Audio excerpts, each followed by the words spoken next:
Welcome back to the ABCs of Politics and Culture. We are pretty excited today to bring you this special edition. We have a lot of knowledge here between Charlie and Bob, and so we want to talk about what's happened during this race, a lot of historic things. And so thank you for being with us today. Yeah, it's great to be here, and it's not often it's just the three of us anymore. It's been a while. It's been a little while. Yeah, so who's going to start? Well, you wanted to talk about the Okay. general results of the election, right? So let's kind of just go down in order of the ballot and things like that. So let's start off with the governor, and I had chosen Mazie, and I consider that a win because it is a runoff there. Sure. And one of the things that I think is interesting here, Jake Merrick got far more than I thought he would. He came in fourth place. But do any of you see any of Jake's supporters voting for Gettner Drummond? I saw one online said they were going to, but Okay. probably not the majority. Yes. Yeah, I would say the clear majority. Yeah. If they do come back and vote in the runoff, Yeah. they'll end up voting for Mazie. Right. And so when it comes to Chip Keating, I don't know how his will break, but probably 50-50 maybe. I just don't know. There may be a few more go for him, but I think it looks pretty good for with the presidential endorsement. I think it looks pretty good for Mazie. That's my own thought on that. Anybody else have an idea on that? I agree with that. Yeah. Well, we'll have to see where it goes. The reality is another 2 months, and the crony capitalist crowd, they see these numbers as well. Yeah. They know they have their work cut out for them. And frankly, they've done well this election cycle. I would just add, before we go on, first off, Charlie's going to get into the general election going on. I'd like to spend some time on two topics. The no lobbyist money candidates who ran it and where they stood, as well as the idea of touching on OK2A's Swamp 7 and what happened there. And then I know Liza will have some comments to add along the way. Liza? No. I've been called worse. I'm still thinking Liza Greavy from last week. But I as well. Just so you know, so we're going to cover these various aspects going forward. But one thing without a doubt that impacted this election that was different, just overall, was the fact that session ended early, giving the incumbents a month of time to get out there. Maybe arguably 5 weeks, I'm not exactly sure, or 6 weeks.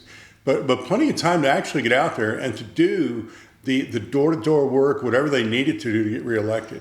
Yeah. And that does reflect in the results. So kudos to the crony capitalist crowd for seeing this and the wisdom of it and carrying forward on it, because they clearly had the results overall. But Charlie? Next is Lieutenant Governor T.W. Shannon won that. I endorsed him. That was without a runoff. And so it was quite a deal. Yeah, no great surprise there in my thought. Do you have any thoughts on that? Well, with President Trump's endorsement again, and him having 81%, popularity vote in Oklahoma still, and also the number of people who have supported our events here in Guthrie. Yeah. We had over 400 people, and it was live streamed, and a lot of the people who showed up got a lot of votes, and so I think that we still do have a lot of influence. Sure. So, and TW was there. Yes, he was. And I understand he looked pretty small next to Ennis Cantor, or should we call him Freedom Cantor? Freedom, who came to our special Monday night meeting this week. So next one will be John Eccles. Eccles, I'm so happy here. He won that 55-45. And my big concern was, well, by far, Eccles is far and away the best prepared to be our next Attorney General. But I was very afraid or concerned that if Starling would have won it, he would have really favored the tall building crowd. That's where his money came from. And I was very much afraid he would favor the tall building crowd in any of his AG things. A lot of people don't know this. When the AG is requested to give an opinion on something, that opinion has the force of law once it's given until a judge overturns it, or a court overturns it, or the legislature overturns it. So it's really an important, very powerful position in the state of Oklahoma. So I was just thrilled with that. Next one was before going on, General Sure. Eccles, dare I call him that now? General yeah, Eccles, yeah, is that's that his fine. appropriate title? Attorneys General is what the Right, actual, right. yeah. John had the clear advantage of years of building up his name recognition, taking advantage of his, the floor leadership position, being on TV. We all know his smile, right, John? Mm-hmm. And that, without a doubt, that helped him. Yeah. That gave him a clear Well, advantage. now on the flip side of that, when you do serve in that capacity, you've got votes we can look at. It can play against you. Yeah. Yes. But Attorney Eccles has really protected his reputation through the years. Yes. And there were some things that came out, like a photograph of Starling that did hurt him, I think. Yes, it did. And Representative Eccles, Attorney General Eccles has really kept his name clean. Yeah. Through the years. Now, So- you'd never know his name was clean if you watched all the negative Oh, my word. commercials. It was probably the most vicious outside of the governor races, but for just the two candidates, man, they rivaled the gubernatorial candidates for all the ads And that were running. The attention. I must tell you, I was at his victory speech last night, and he spoke very highly of Jeff Starling. He didn't have to do that.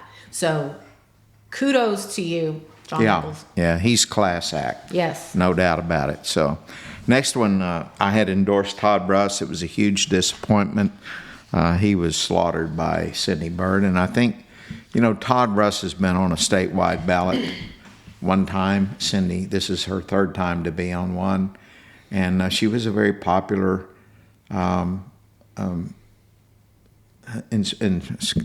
state auditor. I'm sorry. Mm-hmm. And I just never felt she had the investment knowledge that Todd does, and so we hope she does well. Mm-hmm. That's all I can say. Hope she does well. Yeah, it seems to me Cindy's advantage is the fact that she was out there when she was running for lieutenant governor, meeting all the various groups. She was basically on the circuit doing that, and she was able to convert that when she went over to the treasury. Now, I'll tell you, in my own opinion, Cindy Byrd is very gifted, no doubt about it. She's definitely a lady of the details, and she knows how to read a spreadsheet. So it'll be interesting to see, as strong as beneficial as Todd Russ was to the state. And I don't think a lot of people appreciate or understand what he actually gave the state. Yes. Nearly $500 million in investment gains. All right. Very rare. But we'll have to see what Cindy Byrd does. Looking forward to it. I would say that Cindy Byrd worked really hard on her campaign. She did. was one of the hardest working people. Secondly, Holly Gerard has done a fabulous job with Maisie and Cindy Byrd. So kudos to you, Holly. But I do hope that Cindy will reach back and let Todd mentor her.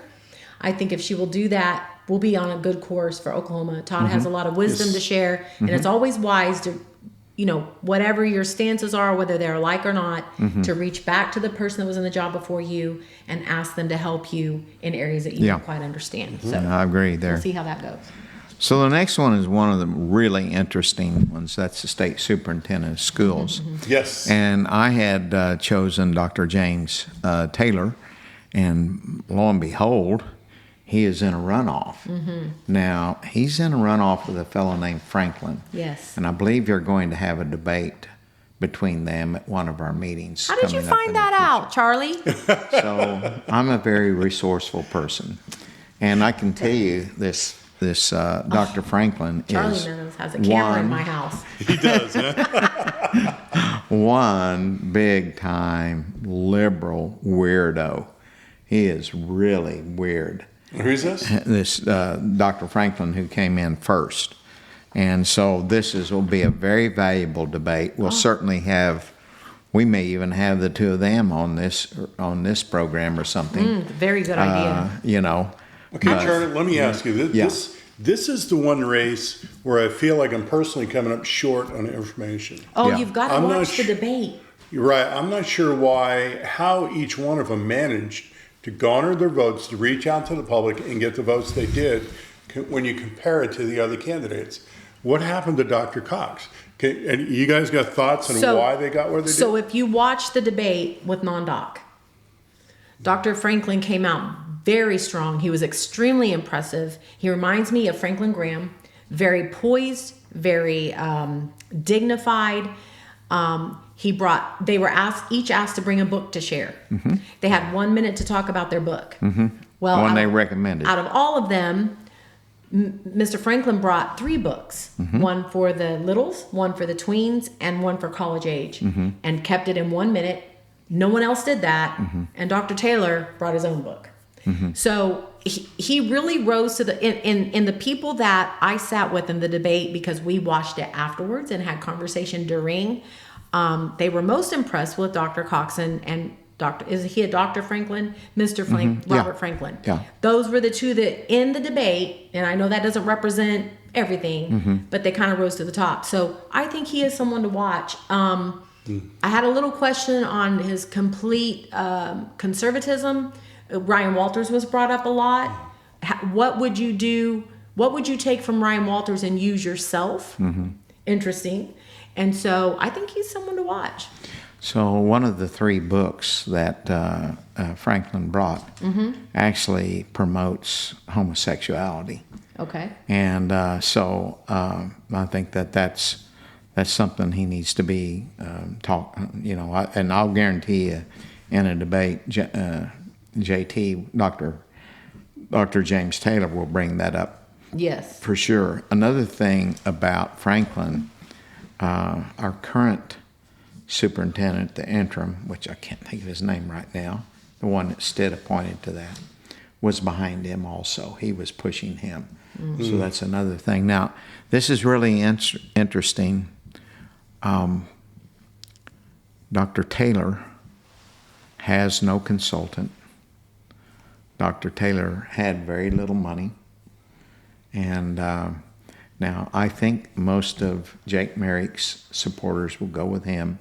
They had a joint, their watch night party was together last night. Ah, okay. And it was a huge event. It was a really good event. Were they not probably voting for him already? Yeah, perhaps so. Okay. But if Jake will endorse him and encourage his supporters to vote for JT, that will be very, very helpful. Yes. So. And Dr. Taylor's built quite a name for himself through the years. Yes, He's he been has. at it for a while. Yeah, he has. He's run against Tom Cole 3 times. And some people would say, well, that's either a good deal or a bad deal. He never had a chance to beat Tom Cole. Yeah. He was on Glenn Beck's program. He did raise some money, and maybe the first time he ran against Tom Cole and all. But anyway, he doesn't have a consultant. I'm going to try to take care of that for him. Here we go. He needs money, and that's one of the big things that he needs. I'm gonna work on that too. So Franklin has money? I have no idea. I only am concerned about JT on this. Right. So It'd be I'm interesting sure to see Franklin does. It'd And be interesting to know where his money's coming from. so city elders, Jesse voted for him. So he only could speak for 2 minutes at his city elders meeting. So I think he'll be featured at one of their meetings. Now, this is a huge organization out of Tulsa, very, very large. And so that should be a real boost to him there. I'm not sure he even spoke at OakPac. And Are you talking about, which one are you talking about? I'm talking about Dr. James Okay. Taylor. Okay. Yeah. And so I've just sent a text to him to ask him if he's spoken at OakPac or not. But I've got several ideas on how to raise money for him, how to get him before more people. There's an organization in Bartlesville that meets every Friday. Have about 200 people that attend that. And I wanted to take JT up there. I wanted to go myself, for our benefit of our podcast and everything, and just couldn't get it done in the time. And they didn't. They have 1 or 2 speakers on Friday, and they didn't have any openings. So anyway, but we'll try to get that done. There's just a lot of things. But here's the thing. JT understands what's wrong with our educational system. He understands what needs to be done to fix it. Some of what he understands would be very similar to what Ryan Walters understood. The difference will be, and as I've encouraged JT, if you get elected, you've got to hire a top-notch administrator. That was one of Ryan Walters' failings. And then that will free you to spend your time working with administrators and teachers on how to stimulate children to want to learn and how to involve parents. He's got a really remarkable idea of how to do that. He does. And so anyway, this will be one of the really interesting ones here. And I would just say, folks, if you want to try to fix our government schools, this is the only hope. The biggest shock was Adam Pugh came in fourth. I was surprised at that, I too. think most people thought he would come in first and hoped that, but boy. See, you can't always rely on your polls, Charlie. You Well, have your own personal I opinion on that. don't know. I never saw a poll on that. So, but anyway, okay. The next one is Kevin West. Kevin West is in a runoff, and that will be between John John Pfeiffer. Yes, and Kevin came in with a pretty strong lead. Now in Logan County, John Piper really had a lot more votes than Kevin did. Well, name recognition goes a long way. Well, and of course he's from here. Well, that's why you as- got it. Sure. And also, he came to our event on Monday. He did, and the sheriff endorsed him, and also, but I think it was 40-something% for Kevin West, and maybe low 30s for Piper. So I think he'll be able to win that. Time will tell. The next one is Marty Quinn. I endorsed Marty. He came in second. I think Marty's going to have his hands full winning this one myself. And And who's he Bob- up against? so Bob Bob Sullivan, Sullivan, and we interviewed both of them. Yes, we did. at our That's something we event. should publish. Yes. We have that interview. Yes, And both of them were at our meeting on Monday. Gave great speeches. that's did the y'all one interview I'm- them there? Yeah, that's Yes, what that's I'm talking what about. Y'all had a great Yeah. setup. I Yeah. was so proud of that. Yeah, we had a lot of fun there. So the next one is Corporation Commission. Brad Bowles, he won that outright. It was a little closer than I thought it would be. Now, why do you think that was so close? He ran up against Justin Horn. Justin Hornback. Yeah, All right, this is Justin's third time to run, and Justin, Justin gets around to a lot of meetings and He things did work like really that. hard. Worked really hard. And came to many of our meetings. I must Yes, he say. did. He did, Yes, he did. He did. That's true. And and both of them were at our Monday night thing. We interviewed both of them. Mm-hmm. And so it'll be, but I do believe that it was very, very interesting there. Before going on, just to explain Monday night. This is an event. It was during a regular scheduled monthly event where Logan County's OK2A are led by Aya, and then the Logan County GOP led by Amy Bates actually have a combined meeting. And this last Monday Third evening, Monday of every month. third Monday of every month. And how many people were there Monday evening? Over 400. Over 400 came out for this meeting. Half of that were candidates running for office. So it was a remarkable event, fireworks and all. It was a good time. Encourage you to come on out. Third Monday, Logan County, OK2A. It meets you look up the details on the internet. So the next one is Brad Bowles for Corporation Yeah, we just Commission. spoke Oh, about yeah, and he won that one outright. The next one is U.S. Senate Kevin Hearn. Kevin won that easily. He has the endorsement from the president and no need for a runoff. Yeah, no great surprise there. Now, the next one is a surprise. In the U.S. Representative District 1, I had endorsed Jackson Lawmeyer, and he came in second, and there's a runoff involved. Here's what I think. There were allegations that, and he's a pastor, that he had an affair. And I saw him answer those allegations. It was a female that they had been texting some, and that texting started turning the wrong direction. And when that did, he called that off. They never met, never had an affair or anything. But there was this allegation that happened. And so I think that's the only reason he's endorsed by the president and the only reason he came in second place. It's also my understanding when it comes to Jackson Lawmeyer that to the extent that what he, what you want to call it is improper, he had previously, long before this election, had discussed this with his wife and even his church and went through the process of repentance that was appropriate at the time. The reality is we're all fallible, okay, and we can all be subject to these things. The issue is recovery and the idea of forgiveness. If it's appropriate and warranted, and he sought that. He humbled himself before the Lord, his wife, and his church, and frankly, to go after him, just a few days before the election and bring this out where he didn't have an opportunity to give a rebuttal, it's pretty low. I understand it's the nature of politics too, but it is pretty low. And I would predict that President Trump may come to Oklahoma. That's very possible. Because we've got Mazie and Jackson both endorsed. I've thought about that too. And I think that we may see that happen. You bring that up the last minute. So, I did an editorial on Question 832, and I submitted that to 4 newspapers. I know the Guthrie News Leader ran it.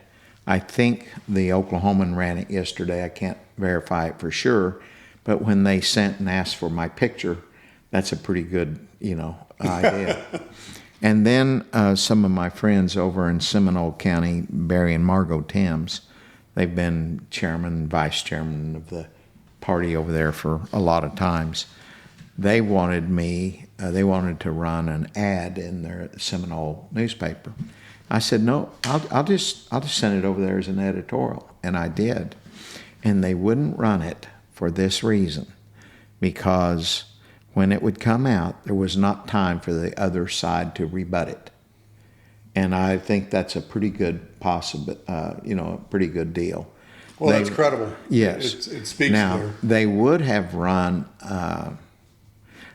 a paid ad, but the Tims didn't want their name on the paid ad, and without a name on it, they wouldn't run it. So, anyway, that's. Jackson Lawmeyer, he's in a runoff against Mark Tedford. If I got it right. Yes, that's correct. That, right? Yes. And Mark Tedford is a state representative at the Capitol right now.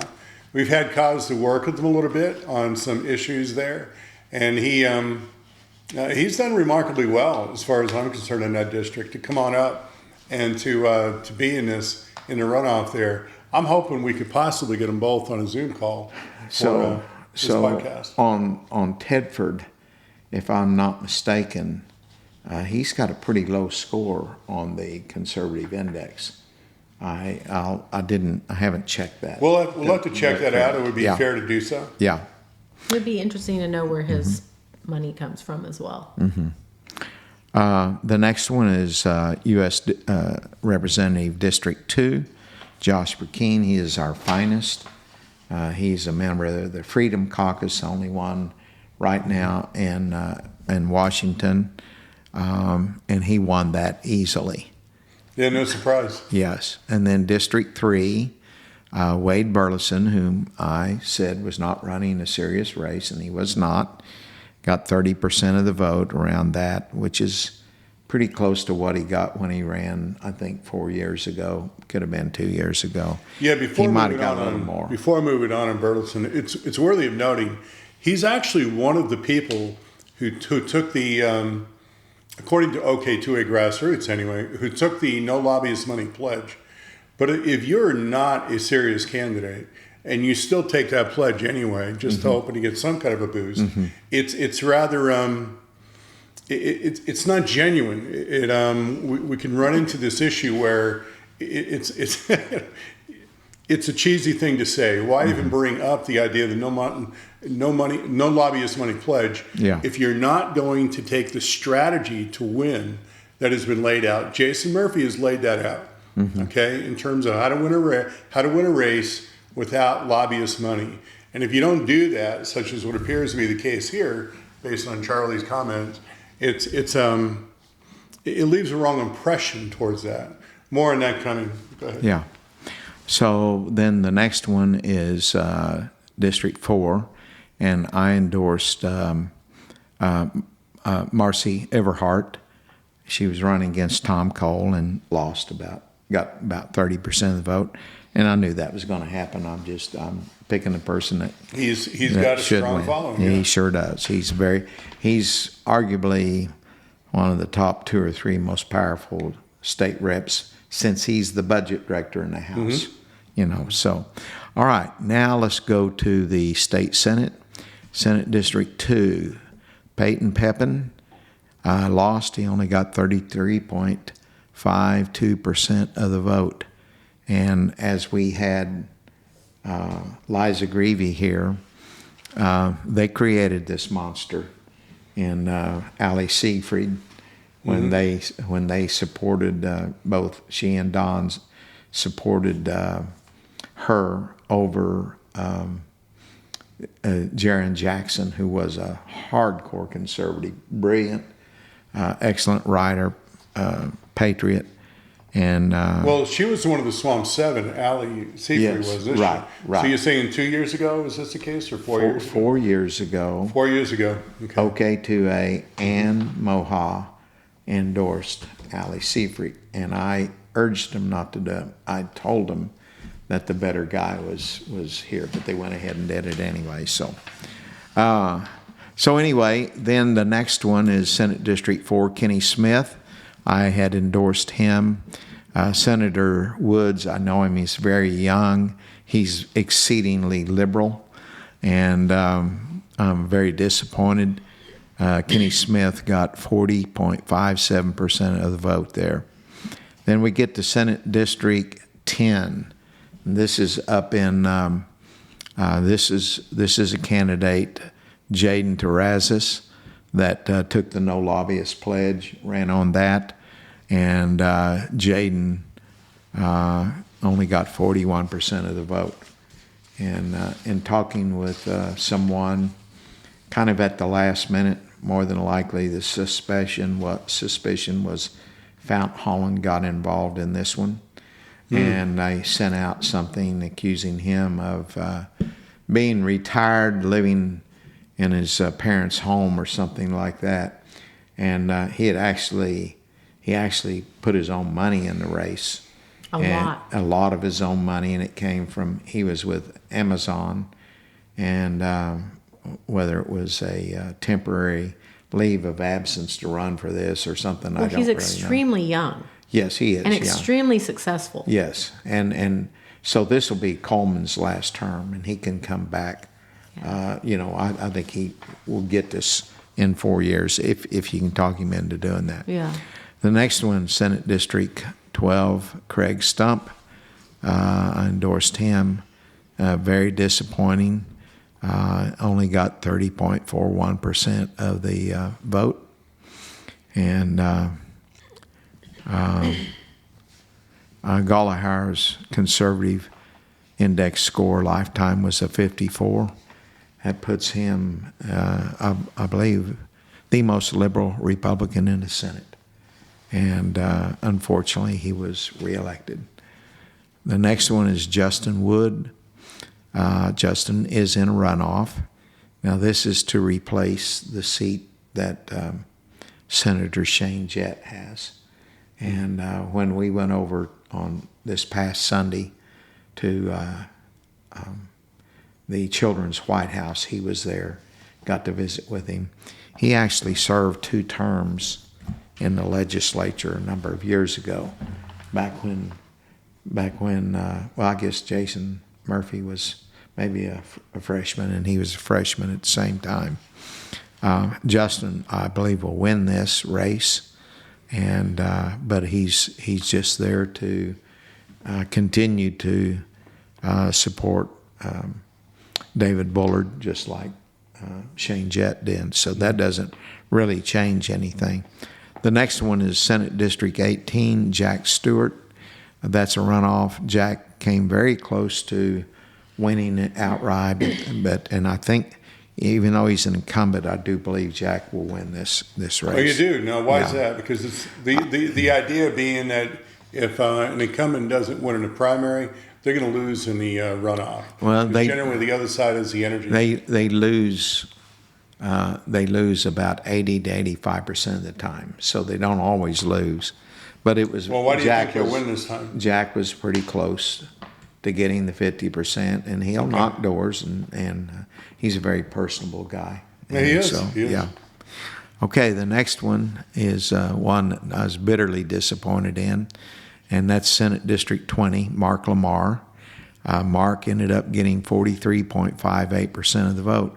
He certainly won Logan County, but and I did not know until last night that his district went into Payne County. I didn't think it went into Payne at all, and it goes in actually close to where the country club is, or something like that, and there's where he got killed more than any other place in Payne County. So anyway, that was one we hoped for the sake of David Bullard we could pick up, and we didn't. And then the next one, let's see, I'm somewhere. Okay, the next one on there is Heather Boss. That's Senate District 24, and she and I basically made the statement, though I didn't think she had any funds to win, and she didn't. She got 14.07 out of 5, I believe. Yeah, 5. Well, there are a fair number of candidates in that race, and it is going to a runoff. It is. But she didn't make it. That is correct. And either one of the top two will be supporters of David Bullard, so that's a good thing there. The next one is Brady Butler in Senate District 26. He came in third with 28.83%. I think the top vote getter was like 38, and then another one was 24, or something like that. And then we get to Senate District 28, the one we live in here. And Robert Trimble lost that. He got 49.71% of the vote. He lost by 67 votes out of 11,607 votes cast. Yeah, over 11,000. Yeah. Lost was 67. Yeah. Why don't you all have some comments here on this one? Go ahead, Aya. All right, we're both looking at you, Aya. Let me say one thing before you do this. I had a lot of kind of contentious communications with Robert. I kind of found him to be someone that felt like he knew it all, and he's very green at this and just would not take advice from someone such as myself. I wanted him to win, but we had a lot of contentious things. And the last thing we said is, he said, if I lose, I'm sure there's going to be a lot of armchair quarterbacking. So here we are, 3 armchairs here. We're all quarterbacks here. So what's your thought on Aya? What hurt him the most? Well, going back a little ways, I was asked to run for this this seat as well, and we know, number one, I was redistricted so that I wouldn't run against Chuck Hall again. So I'm just in the edge of that district. I've lived here 40 years, not there, and my family was in quite a tumultuous season with my parents being ill, and I was really hoping that we would find a great candidate. Trimble had run before, as well as some other candidates, and so his name, had been out, and so we thought, a good Christian person that we could get behind him. And one of the issues was it was hard to work with his consultant as well. There were several organizations within Lincoln County and parts of Logan County that really wanted to help Robert. And again, Robert did reject that help pretty often. And I think his consultant was behind that as well. 67 votes would have been very, very easy to overcome had we been able to work together. You know, and it takes, when a grassroots person runs, it takes everyone, especially if, and he didn't take lobbyist money. So especially if they're not going to take lobbyist money. And I think that Robert did a great job. He knocked Worked doors really like a hard. machine. Worked really hard, and he put a lot of his own money in it. So if we could have unified with him and his consultant, I think it would have been a different story. And this is probably the one I'm the saddest about. Yeah, me too. And because this could be the one that would keep David Bullard from becoming the next president pro tem. There was a lady over in, we don't have to bring the name up, over in Lincoln County who's a real social media type person who started off on his campaign team. Yes. I went to Robert's home early on, and this lady did also. And I didn't know until he told me this morning. She stopped working for him, and because conflict with Robert or something, I don't know why. Absolutely supported him, you Yeah. know, Yeah. voted for him, I'm sure. I'm sure too. But yeah, I think we could have had a different story here. Yeah. So Just Bob, one observation on my part, and that is, it is the district I live in. So I went ahead and looked at county by county to see where each candidate won. And the Grant Green's strength is definitely in Lincoln County, a large county right in the center of the district. And he's got a great deal of name recognition because of the propane company that he sold propane. I bought propane from his company. You know, it's just that close, right? Of course, he hadn't owned that company for years now, but Right, but all the same, sure. it still has his name on Sure. it, right? And people do know him. It all goes back to that idea of name recognition, right there in the heart of the district. So that's going to make it difficult to overcome. All the stars need to line up if you were going to successfully defeat Green on that one. And he was invited for Monday night. I feel like election eve to bring the candidates out in a live stream. I mean, the candidates all spoke. They were all live streamed. And you can only knock so many doors on election eve. I think it would have been a good move for him to join us on Monday night. Give us the totals on all the counties. There are about 5 counties in the district, Bob. Oh, I don't actually have the totals. Well, Okay. Let's see if I can look it up. That's why I do have the computer here to just take a moment to get to it. You can carry on and we'll come back to it. So we'll go ahead and go to the next one here. So the next one is Senate District 32. Dusty Devers was the incumbent. Dusty Devers was expected to be the next president of the Freedom Caucus, and he lost. And I'm not terribly surprised. They recruited 3 candidates to run against him, and I believe it was 3, maybe just 2. And they were very well funded, and so I'm not too surprised. But that one right there will cost David Bullard a vote. And then, Well, at the same time, added another comment to that.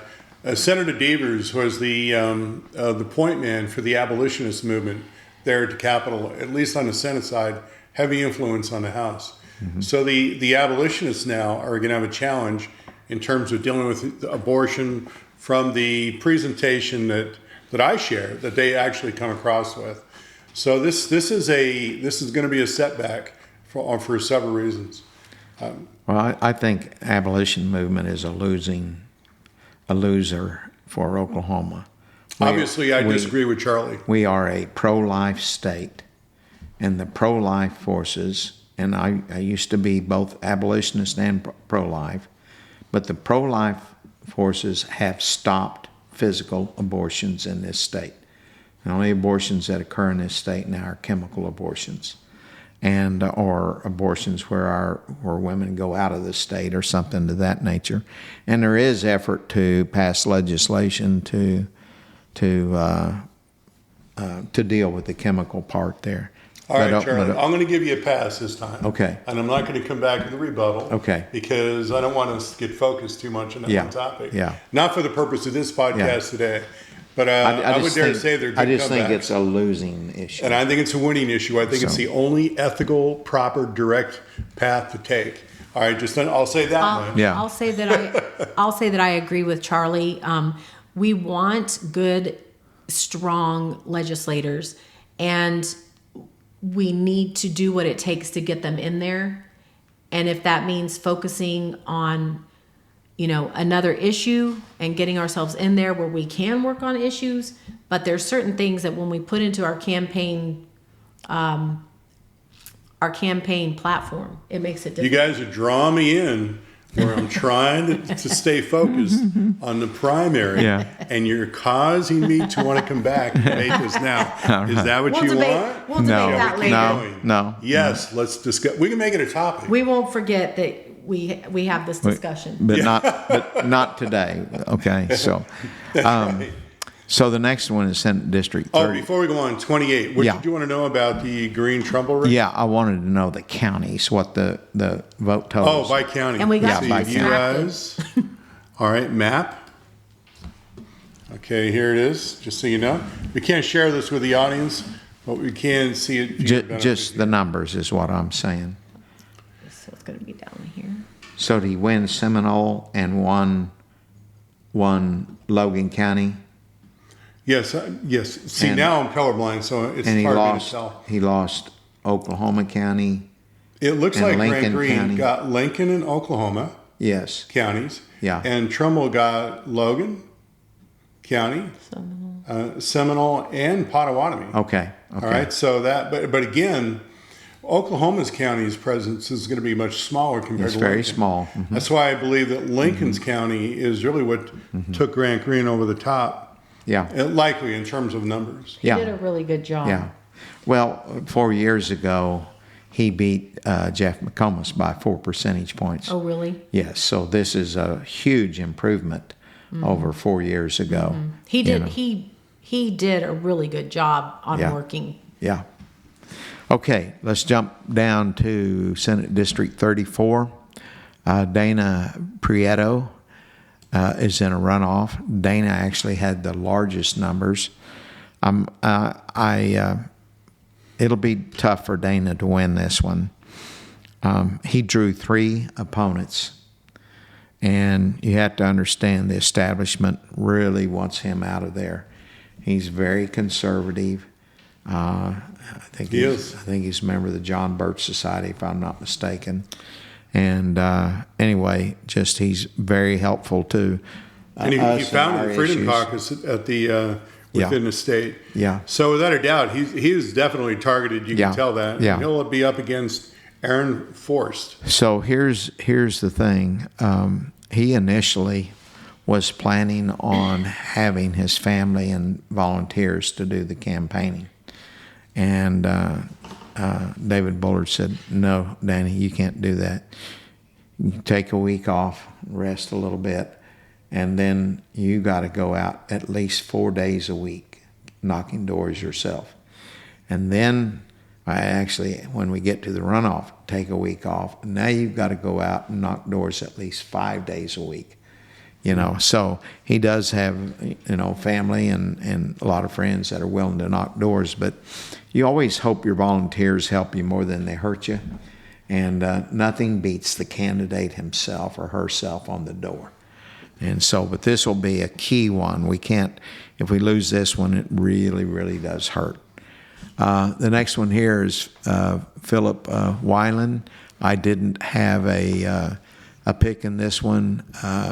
And so Senator Haste won that very easily. You did? The next one, I put your choice, and Rick Vernon won that. And Rick Vernon is very much in David Bullard's camp, so that's a good deal.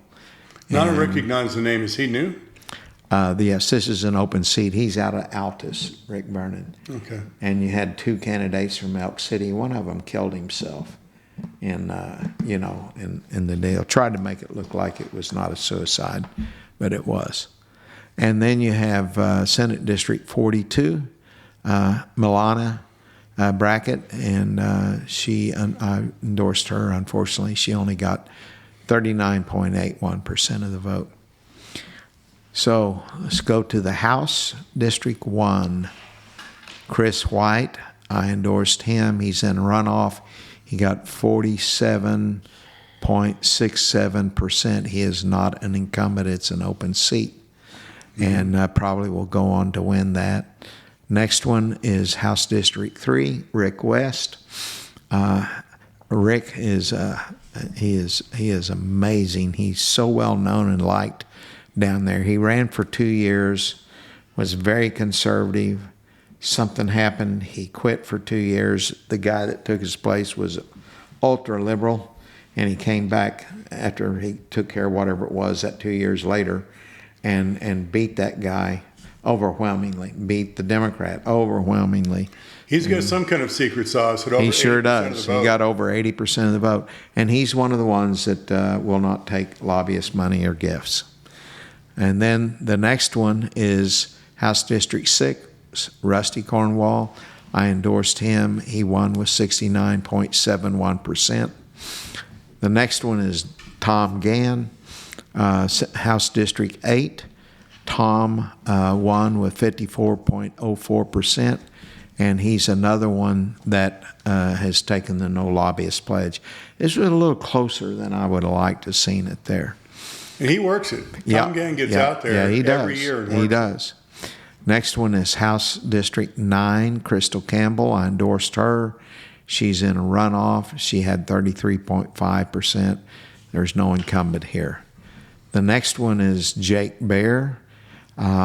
Jake, I endorsed him. He lost. He's only 40.04% of the vote. And he's another one that took the no lobbyist pledge. House District 11, John Kane. I endorsed him. He is a state representative with a conservative index score of a 91. He got 70% of the vote. The next one is Mark Chapman. Representative Chapman's index score is a 73. He got 56.77% of the vote. Mm-hmm. On House District 14, Chris Sneed. Chris Sneed's index score is a 74. He got 65% of the vote. The next one is David Smith. Representative Smith's score is a 77, and he got 47.4% of the vote. So that'll be an interesting one to see whether he wins in the runoff or not. Well, he's got a substantial lead here in the primary with the 47%. The next is 30%. So we'll have to see. Yeah. So the next one is House District 19. Michael Brittingham is in a runoff. He got 49.11%. This is an open seat. It's not. He's not an incumbent. Next one. You endorsed Brittingham? Yes, I did. Okay, 49%. He ought to be able to take that. Yeah, It's an open seat. Absolutely. House District 20, Jonathan Wilk. I endorsed him. His index score is an 80. He got 68.8% of the vote.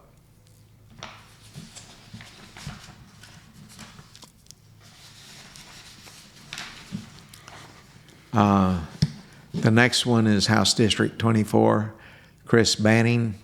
I endorsed him. His score is a 75, 78.48% of the vote. Vetted Chris several years ago when he first ran, and he was very appreciative of our vetting process, the materials we left with him, and things like that to read and all. Got some nice stories about Representative Banning that would be worth telling sometime. Okay. Next one is House District 27. Roberta Lewis is who I endorsed, and she got 17.63% of the vote in an open seat. The next one, Now, why do you think she came in as low as she did? don't know. Okay, all right. Were there just two in that race? No, there were three, yeah. but the winner, Danny Sterling, got a 66%, so he had a clean victory. Yeah. And I'm just curious if they're. And I had a guy contact me who I respect, former history professor, and he lives next door to Sterling. He says, I can't believe you endorsed her over him. He said, I can vouch for him. He's very conservative. Well, we'll find out. Which I hope is correct. But I did that based on OK2A and MOHA. And they dismissed, obviously something happened there.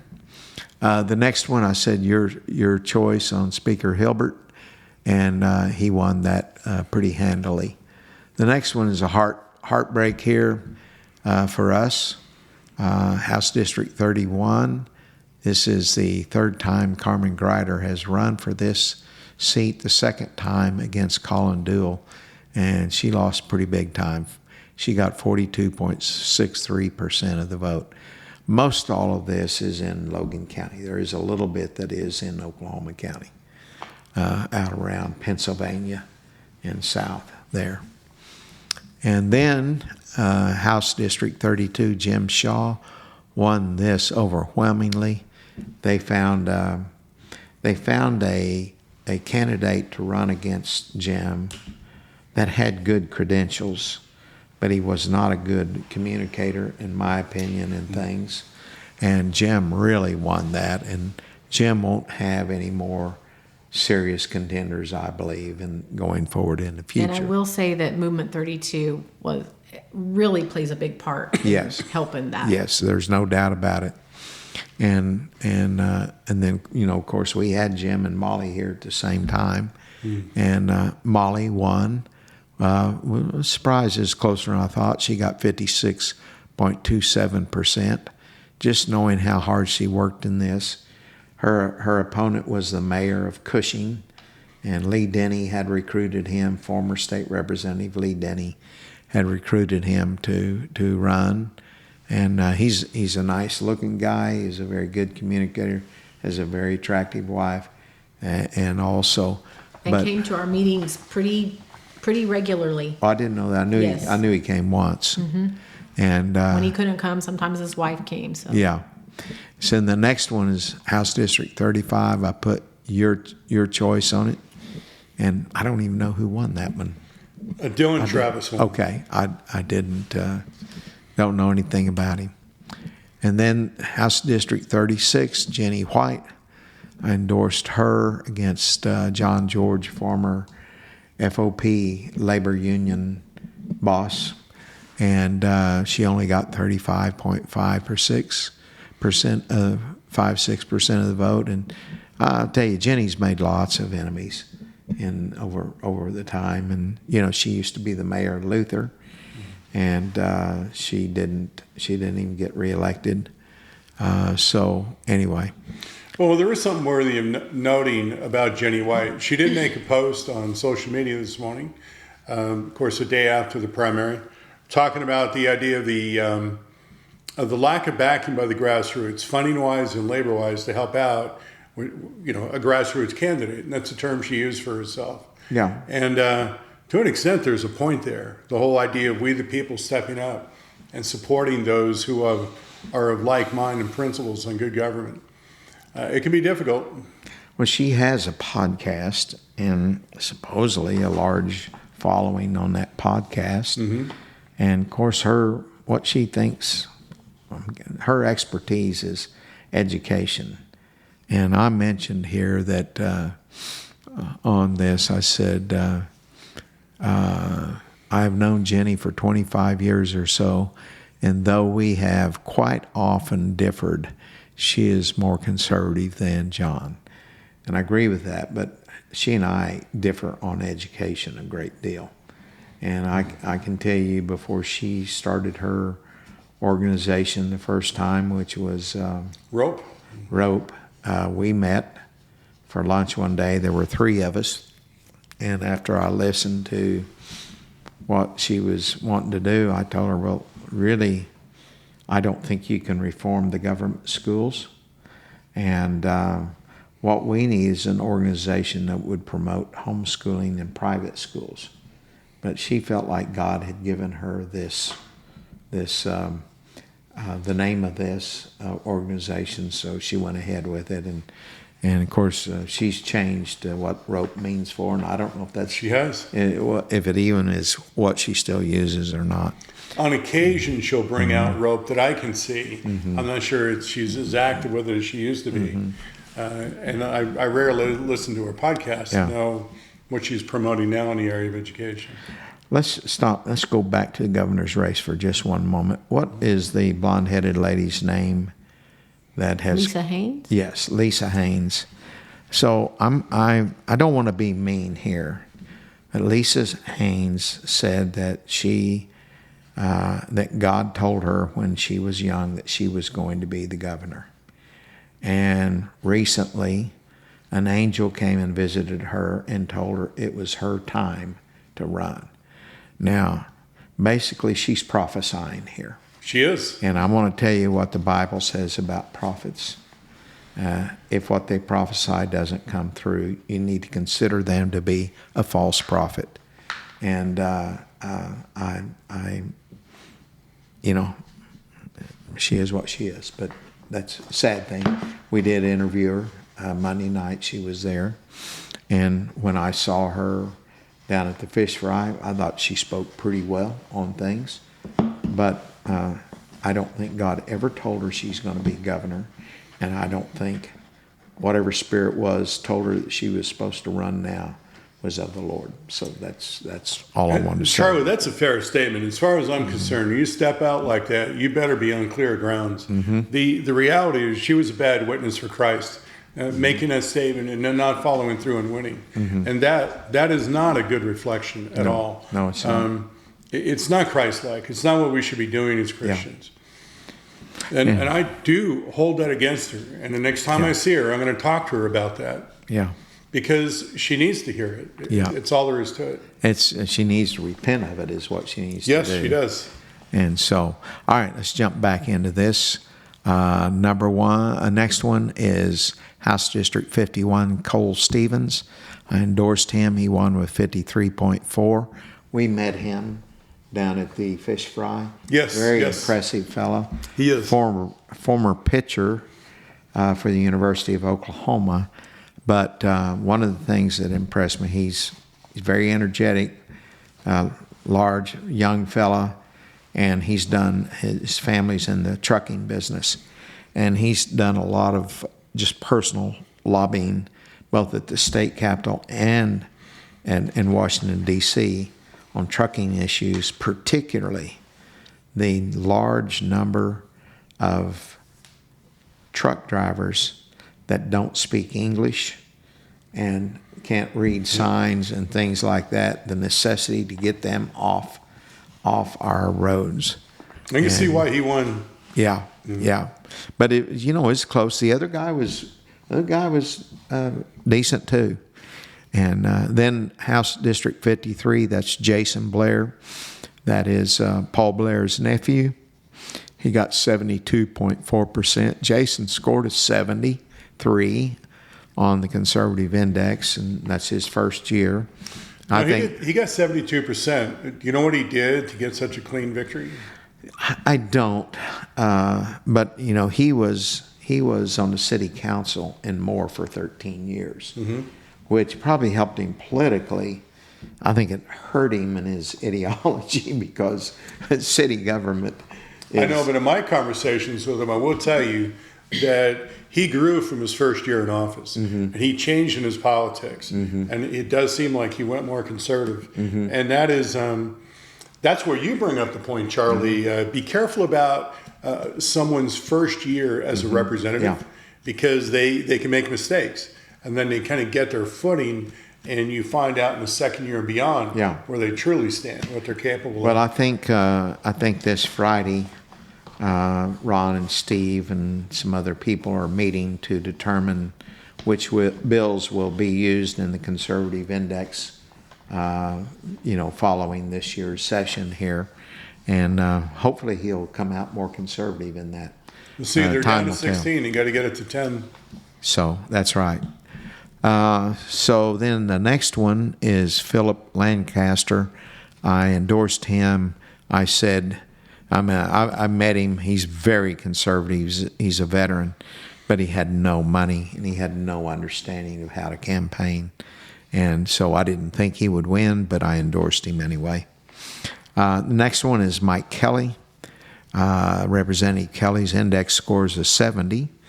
And I endorsed him, and he got 80.55% of the vote. So he was very popular there somehow. He was, yep, he is. And then we have House District 65, Carla Blueweaver. I endorsed her. I believe she lost, and she got 42.59% of the vote. The next one, House District 69, Angela Strom. I endorsed her. She only got 19.3%. There were several in that race. Now, that was an open seat, wasn't it? It was, yeah. Yeah, and yet there was a single person who got over 50%. Yeah. Sheila Deals. So Yeah. we'd be interested in knowing where her strength lies. House District 74, Kevin Norwood. I endorsed him, and he got 56.38%. Oh, you won the seat. Yep. And he had just been in the legislature for a short time, not long enough to have a score on a conservative index, and so I thought he needed to have that shot at it. The next one is House District 81. I endorsed Troy Talley. He's in a runoff. He got 47.48%. The third place person, Amber Canary, got about 18% of the vote. I tried to help her, but she just would not. She was far worse than Robert Trimble So in taking advice. in her speech that she gave at our event, she was very reminiscent of Lisa Haynes to me.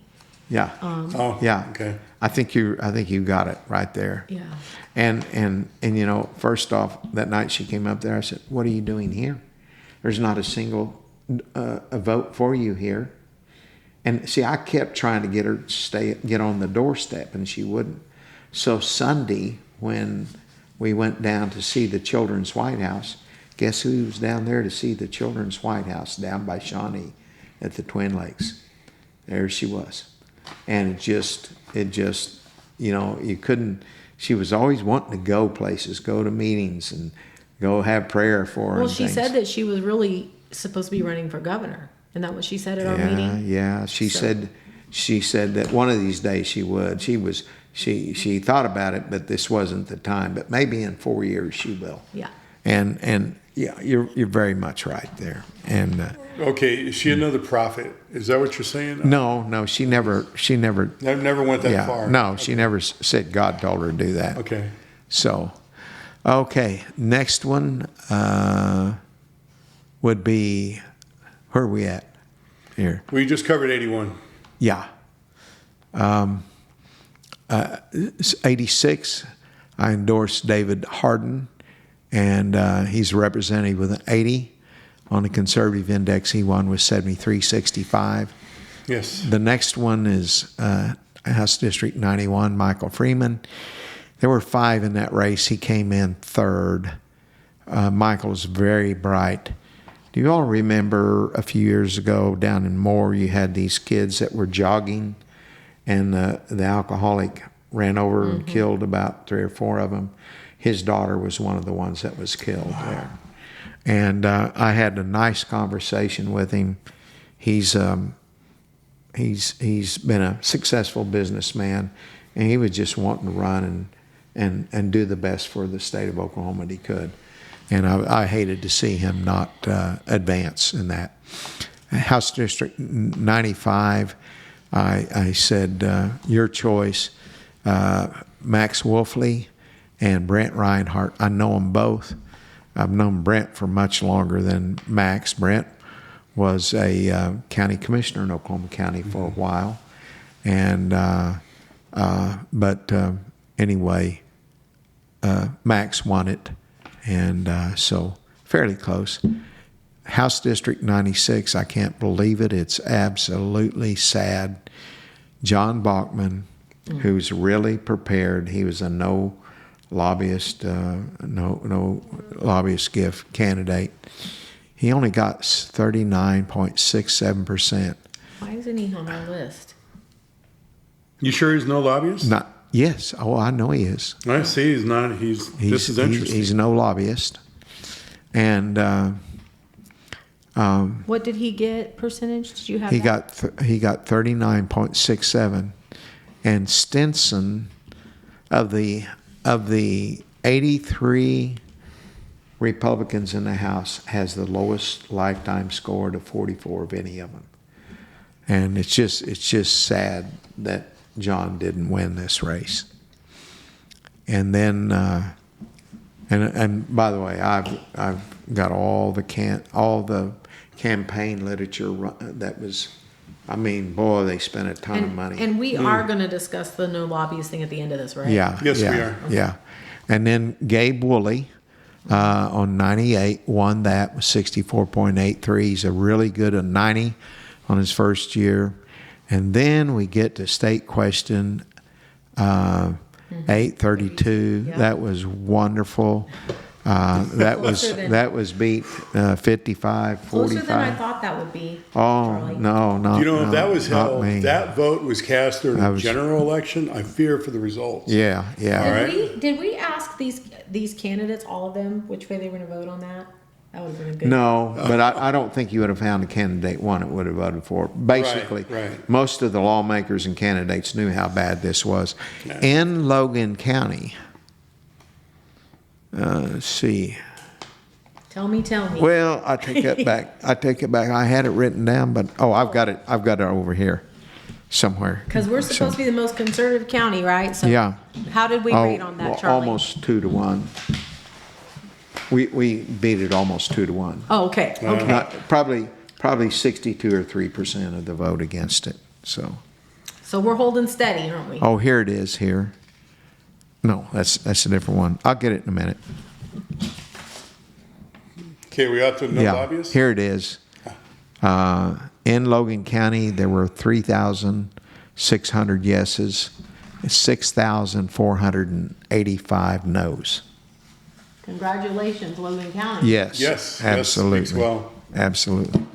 Okay. Okay, moving along in our time frame because it is getting short. Yeah. I did consolidate the numbers for those that I understood to have taken the no lobbyist pledge.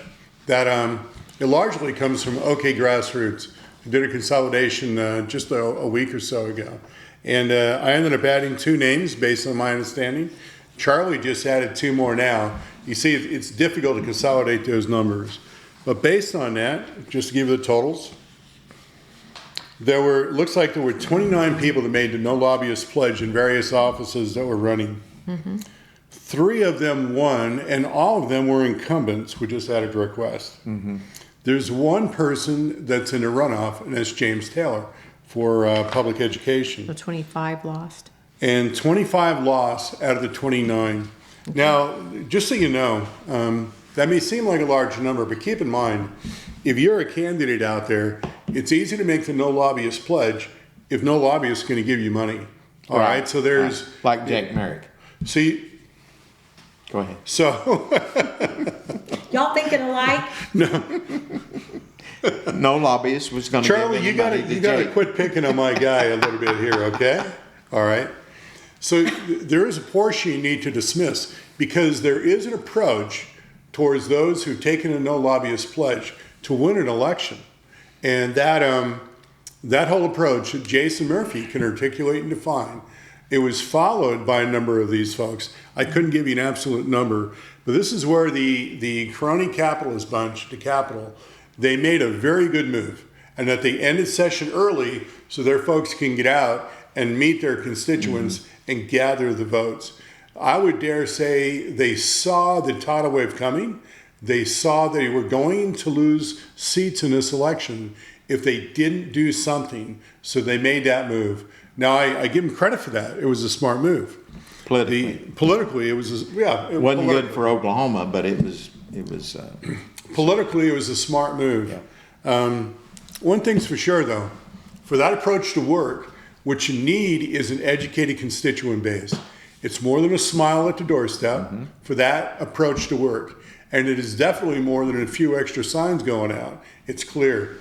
We need to educate our neighbors' principles of good government. Before doing that, we need to learn them ourselves. And this is where I do want to stress the idea of education. And the premier organization for education on the whole idea of principles of good government is the John Birch Society. I encourage you to look at the John Birch Society and what they have to say, because we are so woefully removed from principles of good government.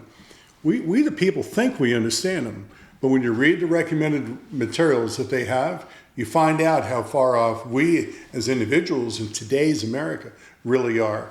And with that, we educate our neighbors. We have a more informed electorate and good principles. And these no lobbyist pledge candidates can win. Today's just not our day, okay, when you get right down to it. Those who won were the incumbents, all right? They've already got an established base.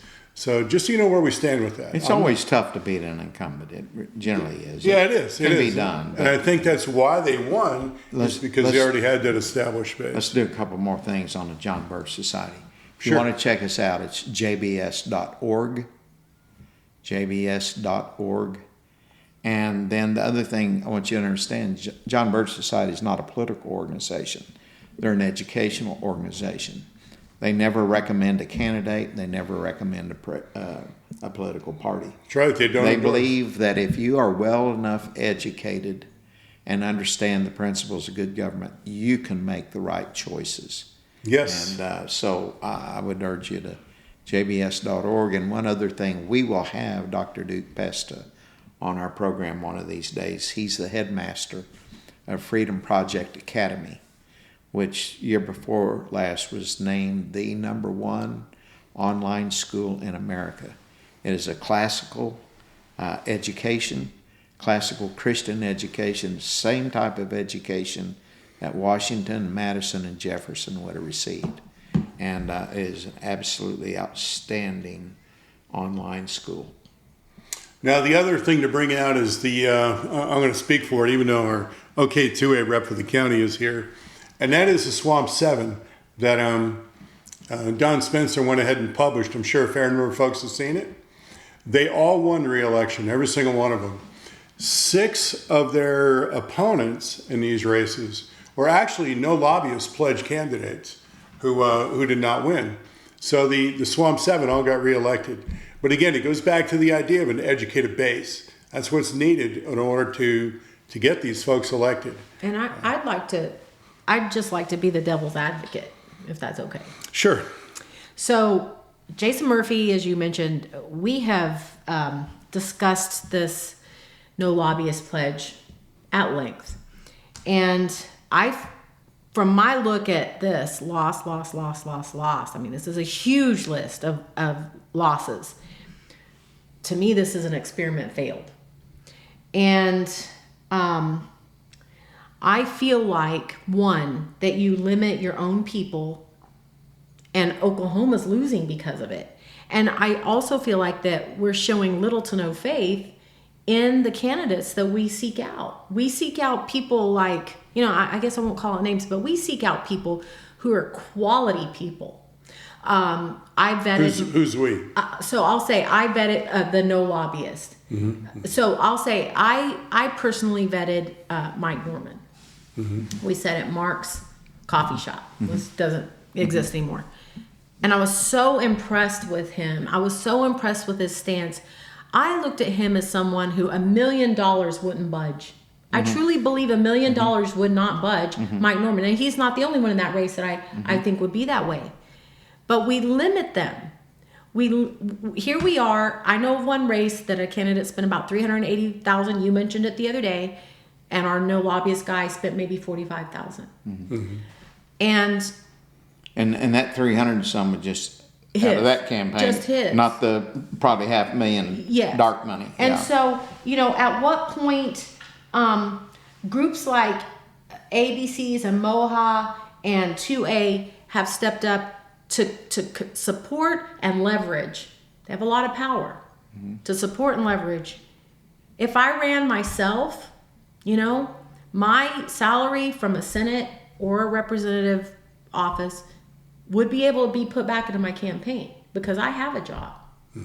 So if I hired a consultant, even if it was a bad one, as far as our outlook, and I pay this guy, I win, and I pay this guy $500 a month, I'm in office, and I think you guys know me. $1 million, $5 million is not going to buy off Aya Kelly. I'll tell you that right now. It's not. You guys know me. You know me a long time. And then going to buy off Jim Shaw. He didn't take the no lobbyist pledge. So but you can't buy Jim off. Yes, and so devil's advocate. Okay. We ask people like you to run, and then we say, "But you can't take money." I feel like we're really tying our people down. Maybe so, but if we, again, to counter that, going back to the idea, if we had an informed electorate who understood how to evaluate a candidate, ask the right questions, and they came to the front door, I think they'd win. And frankly, I don't want to concede ground to the special interests that fund these campaigns, because when they get elected, they're the first ones to show up at the office door saying, okay, quid pro quo, time to return a favor. That is challenging to overcome. This is where it would be good to have Jason Murphy come in and speak to this topic. Frankly, I ought to have him on the I show. actually wanted him here today, but he couldn't make it. So Okay, still in a future show, I'd actually talk about this because and again, it was effective enough that I believe that is why session ended a month early. It was to counter this approach, and it worked on the other guy's side. Now again, when I look at these percentages, I don't think that could have changed that drastically in 2 weeks. Maybe not. That's where the debate continues, right? I hope everybody in the audience appreciates that. We don't always agree on everything. yeah, But we love each other. Maybe we're stuck with each I other, have right, Charlie? utmost respect for these two. So, and I've learned a lot from them. I really have. So, and I always wanted us to have the freedom to disagree and or challenging each other's thoughts, because I think that makes everybody be introspective when that happens. I know I don't even agree with myself all the time. and when I say that, I've had positions in my life that later on more information came along and I changed my position. Right. And that's not being double-minded or anything, because I just don't flip-flop back and forth like the waves of the sea. It's wisdom, right? It's being wise. Right. But anyway, I love you two guys, and I'm so appreciative of what the three of us are doing. Did you have any topic you want to bring up about this? About Just everything. I mean, because Charlie had material he brought up. I had mine. Do you have any of yours? Well, I mean, I've pretty much talked about, the things I've been thinking over. And again, Charlie talking about not agreeing with yourself. I would say even on election day, I was tossing a couple of candidates around in my mind just because, you could see positives with each one and negatives and things that they could do and things that they couldn't. It was a difficult campaign season.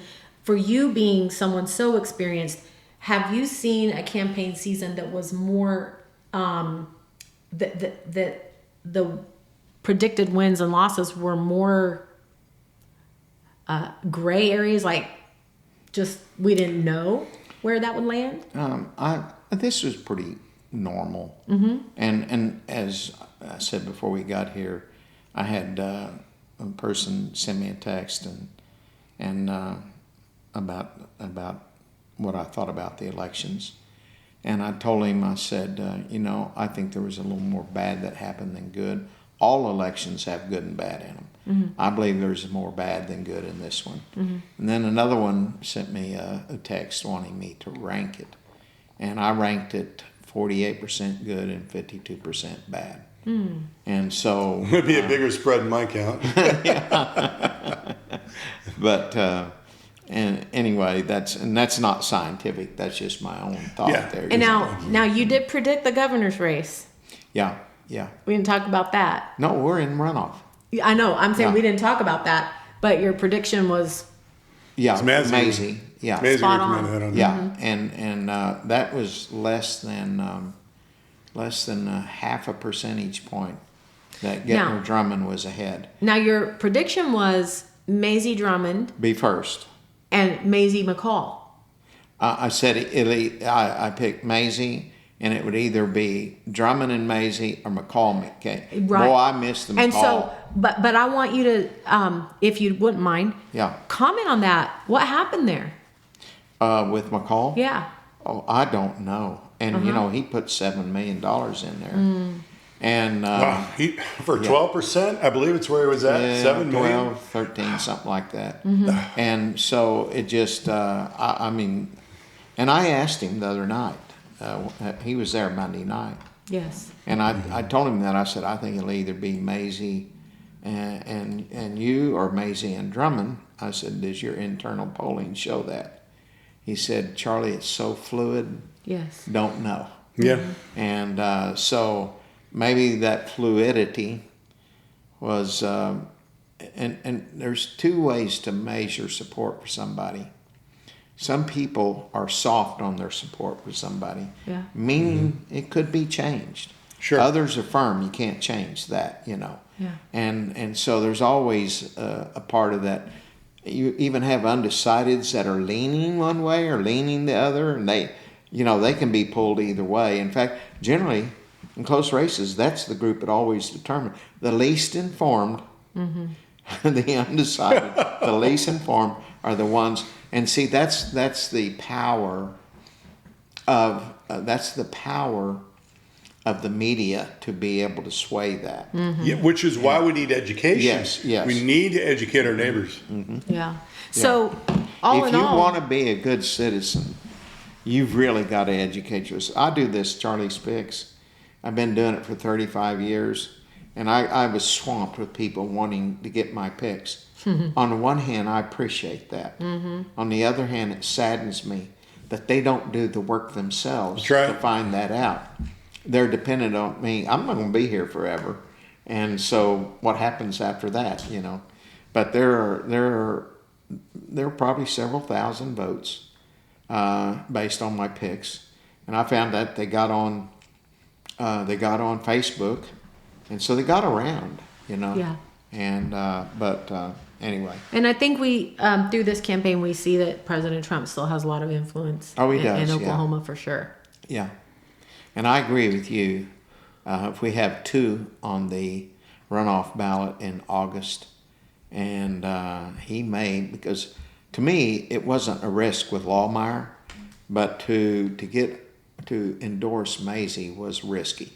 Most of the time, he only endorses people that are shoe-ins, you know. But I always thought the endorsement of Maisie was a risky one. And I'll tell you what I think hurt Maisie, because I had a lot of people ask me about this. Is it true that Maisie supports the aluminum smelter plant here? And so I'd have to go through this, and I think it's going to be up to his campaign to deal with this. First off, that was a law that was passed last year in the state of Oklahoma. He had nothing to do with that law. Secondly, our nation does not produce enough aluminum. We are dependent upon communist China for that. And the reason that President Trump wants that done is so that we can get off of our dependency on China. Now, the only thing I dislike about the thing is the fact that we gave a fairly large incentive to get them to come here.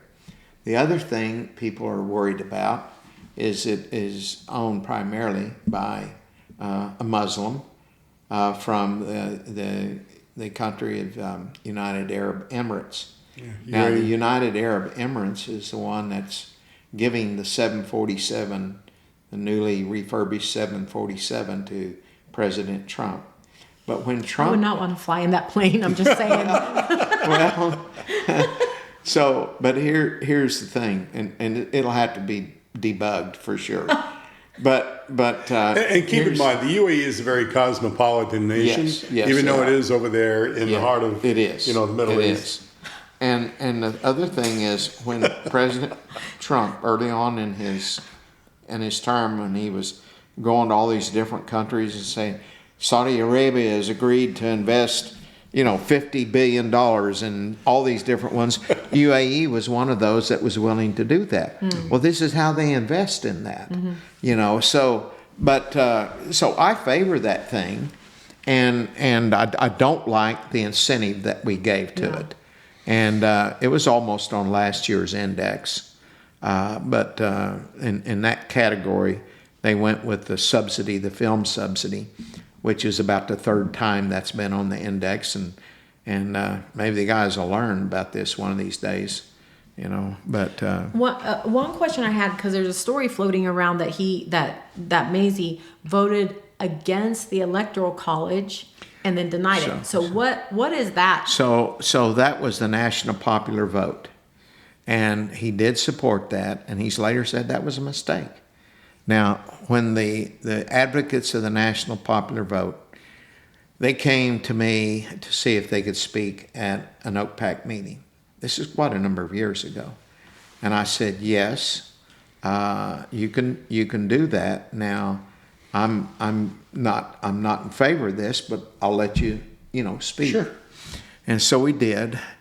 And he, during that talk, he said, wherever OPAC comes down on this, it will determine whether this makes it or doesn't make it in Oklahoma. And then another time they came in, this was about a 2 or 3 year period of time, they came in and their top 3 guys took me out for breakfast one morning. And they were trying to persuade me to do this. Did you let them pay for your breakfast? I probably did. And you didn't. So much and for the you no didn't lobbyist support pledge. them. I mean, but I never went with them. Now, there you go. Now I can say this. They did make one good point. And I don't know if they made it or if I figured it out. I can't you remember. probably figured it out, Charlie. But let's take California, for example. There are a lot of people in California don't vote because they don't think it'll make a difference. I'm talking about conservatives. Let's take Oklahoma. There's a lot of people in Oklahoma don't vote because they know what the outcome is. They don't think they don't they think need it to. matters. Right.